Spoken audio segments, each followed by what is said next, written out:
Bonjour, my name is Francois Dumoulin and I'm a visual effects supervisor at Rodeo VFX.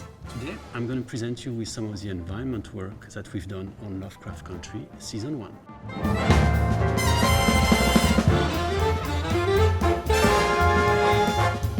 So the story takes place in Chicago in the 1950s, but the series was shot on a backlot in Atlanta, which was in essence just a couple of one-floor buildings surrounded by blue containers. When the pilot was shot in 2018, the crew went to Chicago to shoot an exterior in the lower west side of the city of Chicago.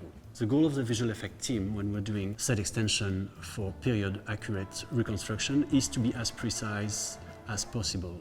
To reconstruct our CG Chicago, the foundation was that location in the lower west side. That particular location was fully LiDAR scanned and heavily photographed in order to reproduce the building separately by using techniques that involved photogrammetry but also full texture and shading reconstruction of the buildings, the streets, vehicles and props. After that, our next step was to extrapolate from that street corner into wider views of the city. To achieve that, we extracted data from Google Earth.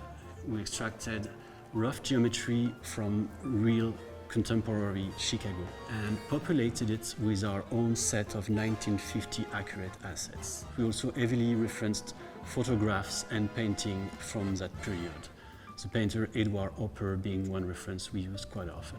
In the shot that you see here, the foreground building is real up to the first floor. Everything above it and behind it is a full CG creation. We built ourselves a very large library of individual buildings. Each of those buildings were built procedurally inside of Houdini, which allowed us to quickly change the number of floors, change the design of the window, and change the look of the building without just a few clicks. This was kind of our own internal city generator. First thing we did was to reconcile the LiDAR from the real location and the LiDAR from the backlots to make sure that the street level would align and the scale of the building would work for both the real location and the backlot, which meant that our CG version of Chicago could work whether as a direct cut with what was shot on location or as an augmentation of what was shot on the backlot. Another one of our environments was Tulsa, 1921. This is an environment that we're all extremely proud of.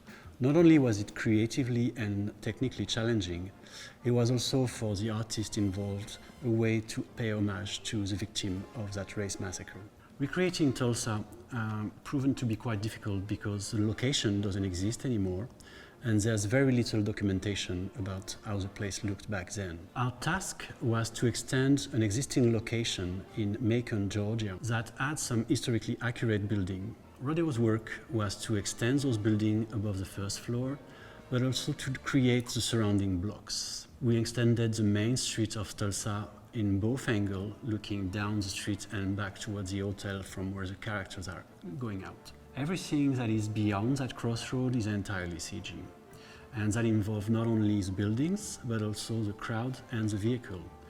As you can see, not only are the vehicles different from our Chicago 1950, but the crowd is also different. People are dressed differently. So we had to generate a specific set of vehicle and crowd for that episode. We first see that location in its pristine and beautiful daylight version.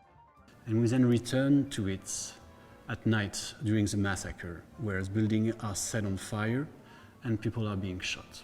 Again, we choose to go with a full CG approach for that environment, which involved creating each building separately along with this set of texture and shaders. And some of the buildings were also built in order to be destroyed by our FX team. As night falls, we go wide over the city and the river as the sun sets in a very dramatic shot. We revisit the main street of Tulsa at night.